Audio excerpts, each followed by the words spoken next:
Mister নয়ন, আপনি একবার আমার রুমে আসুন। আসছি স্যার। স্যার বসুন।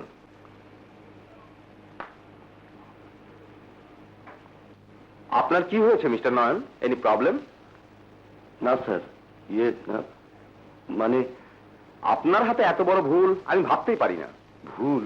হ্যাঁ, রক্সি প্রাইভেট লিমিটেডকে আমরা এ পর্যন্ত পেমেন্ট করেছি 22 লক্ষ টাকা, কিন্তু আপনার অ্যাকাউন্ট শিটে শো করেছেন মাত্র 11 লক্ষ টাকা।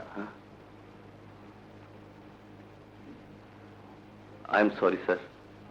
আপনি যেরকম অন্যমনস্ক হয়ে পড়েছেন তাতে করে আর হবে না স্যার।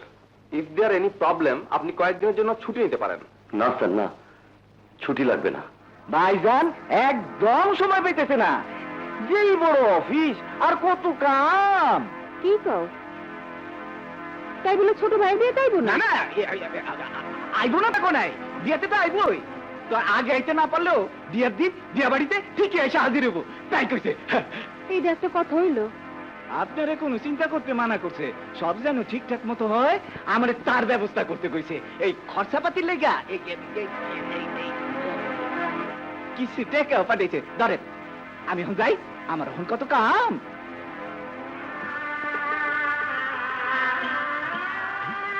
কি ভাবতেছো ভাবি? আমার কেমন জানি লাগতেছে রে। আরে দূর, শুধু শুধু চিন্তা করো না তো ভাবি। তাছাড়া বাইজান তো বিয়া বাড়িতে আইবই গেছে, তার একটা দায়িত্ব আছে না?